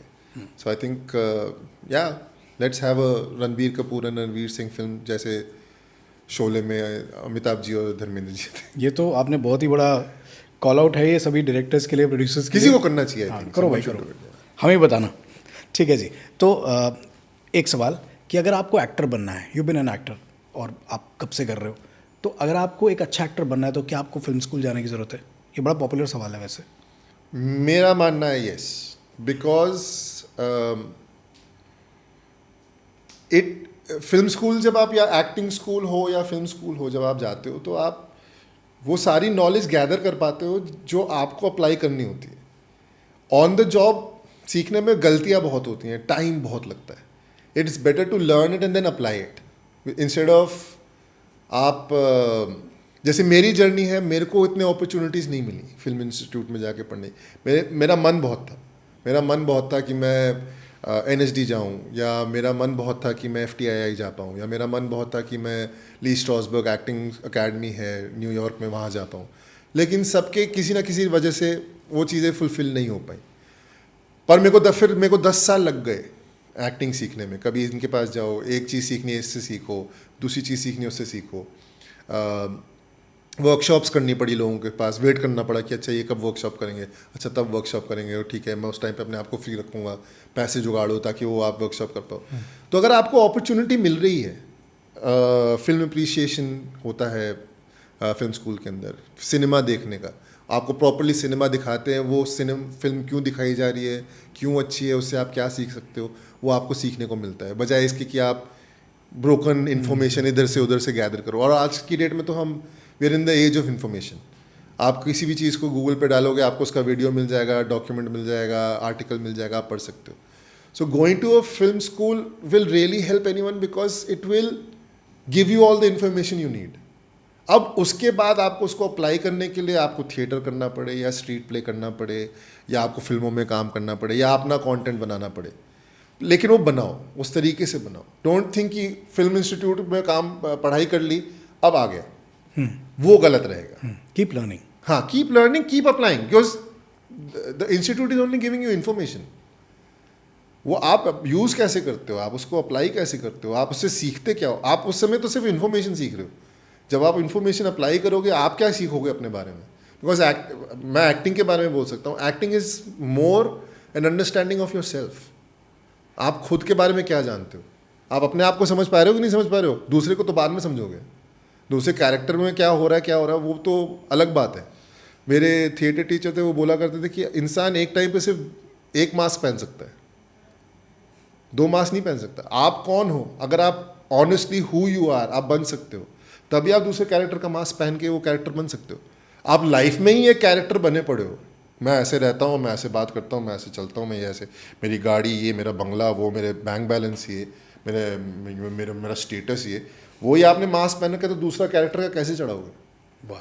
यू नो, सो वो आपको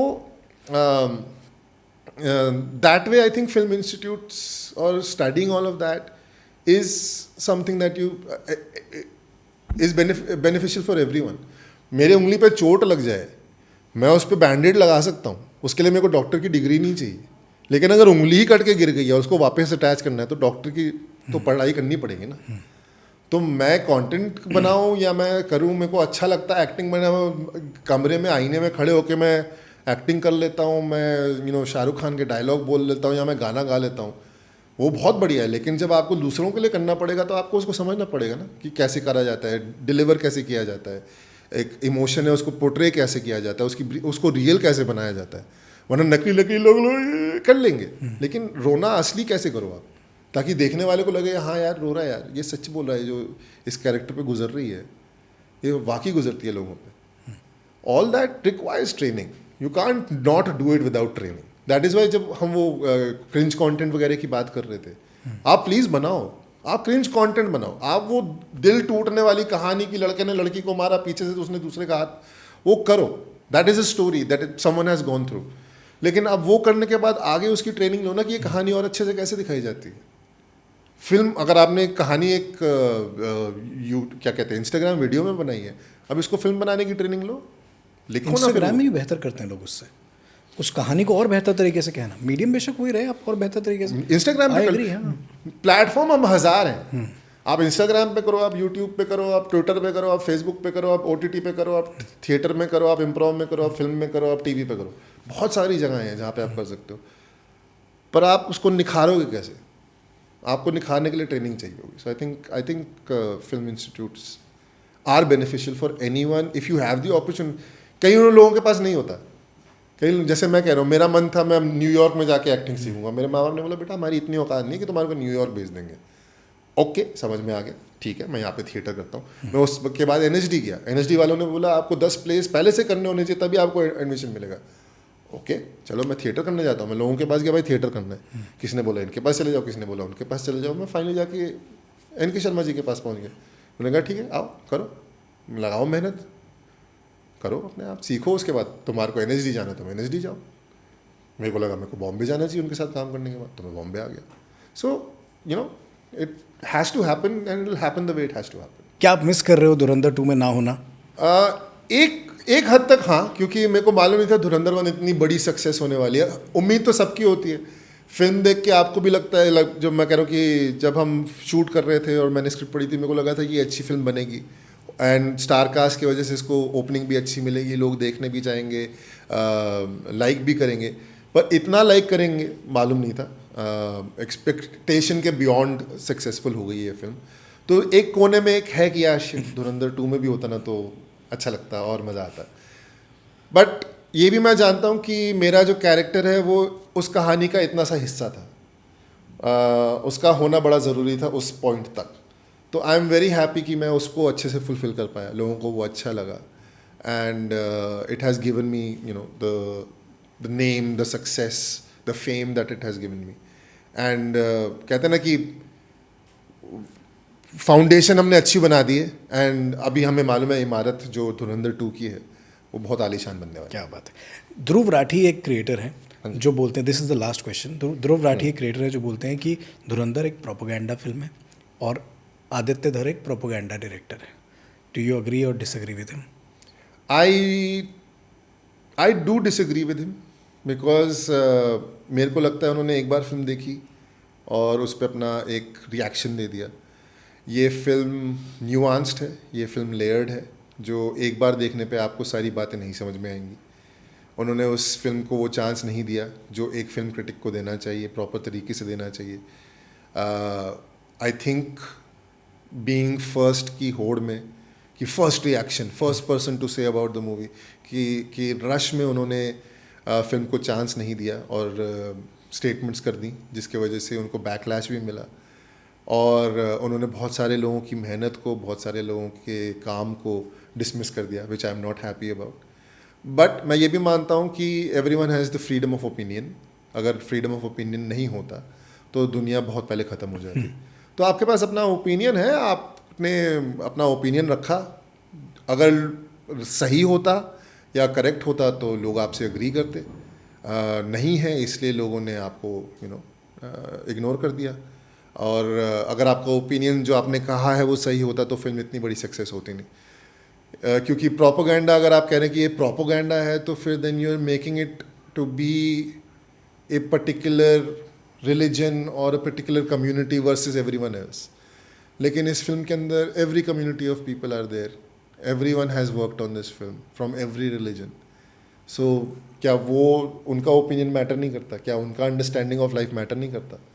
अगर आप कह रहे हो कि ये चीज़, कोई खुद को गाली तो देना नहीं चाहेगा ना, कोई अपने धर्म को गाली देना नहीं चाहेगा, चाहे कितना भी पैसा दे दो। जो ओपनिंग शॉट है जिसकी बात कर रहे हैं, जो अब प्रोमो में भी है, हाँ शायद वो हो सकता है। वो कोई ऐसा थोड़ी ना जानबूझ के करेगा कि ऐसा करते हैं हम। सो उन्होंने जो भी बोला, जैसा भी बोला, आई थिंक उनका एक नीजक रिएक्शन था। And someone who has a platform as big as his, उनको सिर्फ रिएक्शन पे अपने ओपिनियन नहीं करने चाहिए, उनको थोड़ा सा उसका क्रिटिकल थिंकिंग, न्यूआंस थिंकिंग करनी चाहिए, जो उन्होंने आई थिंक नहीं करी। बहुत सारे लोगों ने उस फिल्म की शुरुआत में, जब फिल्म रिलीज़ हुई थी इनिशियली, उन्होंने नहीं करी। लोगों ने बोल दिया अरे वायलेंट फिल्म है और ये है और मिसोजिनिस्टिक फिल्म है। क्या करें। Thank you so much Naveen sir. मुझे ऐसा लगता है कि हमारे ही थोड़ी नसीब ख़राब होंगे कि इतने सालों में हमने आपका इतना कम काम देखा है. We wish to see you more in the coming years, और अगले 5 साल में हम बहुत सारा काम आपसे देखना चाहते हैं, अलग अलग वेरिएशन. इतनी जो आपने एक्टिंग का रियाज जो कर लिया है वो सब हम अब स्क्रीन पर देखना चाहते हैं और बेताब है उसको देखने के लिए. Thank you so much the Bopuwala show पर आने के लिए और हमसे बात करने के लिए. आप लोगों के लिए खास नवीन कौशिक हमारे साथ आकर हमसे बात की है. आई होप इस कॉन्वर्जेशन से, जो कि हमने थोड़ा सा वक्त से ज़्यादा वक्त ले लिया यहाँ पे, उससे आप लोग सीखेंगे. और रेजिलियंस एक शब्द है होता है जो आपको लगातार करत करत अभ्यास से जड़मति हो तो सुजान वो करने को बोलता है, और अपने टारगेट के प्रति कितने निष्ठावान रहना चाहिए वो होना सिखाता है. तो नवीन सर से हमें यही सीखने को मिलता है. और मैं इन्हें सर इसलिए कहता हूँ क्योंकि एक तो मेरे सीनियर हैं स्कूल से, जो मुझे अभी अभी पता लगा, और दूसरी बात इन्होंने एक्टिंग का इतना रियाज किया है कि आप इनके जो कैरेक्टर्स हैं उनको ज़्यादा शायद जानते हैं इनके नाम से. लेकिन आई होप इस पॉडकास्ट के बाद चीज़ें बदलेंगी और इनके नाम को भी हम जानेंगे और इनके काम को तो हम जानते हैं. Thank you so much for watching. Bopuwala को सब्सक्राइब कर लीजिए और द बोपूवाला शो देखते रहिए. मेरा नाम अभिषेक है. नमस्कार. हाय, मेरा नाम नवीन कौशिक है और अभिषेक के साथ बात करके बोपूवाला शो पे मुझे पूरी अपनी थिएटर की जो जर्नी है फिर से याद आ गई. बहुत सालों बाद ऐसे इंसान से मिला जो मेरे स्कूल में थे, जो मेरे स्कूल को पहचानते हैं और वहाँ की जो टीचर्स थी उनको भी जानते हैं. And it was very interesting talking to him and I am really happy कि उन्होंने इस बारे में बात करी कि रेजिलियंस कितना ज़रूरी होता है, क्योंकि लगे रहना पड़ता है. सक्सेस कब मिलेगी कोई नहीं बता सकता, लेकिन मेहनत कितनी लगेगी वो हर कोई डिसाइड कर सकता है. So I think that is something very important and very interesting about the Bopuwala show. Thank you so much. Thank you for coming and thank you for talking to us और इतने सब insights हमको देने के लिए अपनी life के बारे में. We loved it and I hope people will love it too. Thanks. Thank you. लिफिंतिया मोरिंगा के बारे में भी आप जान लीजिए, क्योंकि लिफिंतिया मोरिंगा इस शो के स्पॉन्सर हैं, द बोपूवाला शो के. बोपूवाला पर जितनी कहानियाँ, जितनी स्टोरीज, जितने लोगों को हम लेकर आते हैं, लिफिंतिया मोरिंगा हमारी हेल्प करता है. ठीक वैसे ही जैसे हेल्प करता है आपकी इम्यूनिटी को बूस्ट करने के लिए, आपको एनर्जाइज करने के लिए और आपको देने के लिए एक स्ट्रॉन्ग गट हेल्थ. लिफिंतिया मोरिंगा को आज ही खरीद सकते हैं अमेजोन से या फिर लिफिंतिया की साइट पर जाकर. साइट ये रही. देखते रहिए द बोपूवाला शो. सब्सक्राइब कर लीजिए ताकि आपके लिए और बेहतर एपिसोड लाने में हमको मदद मिले.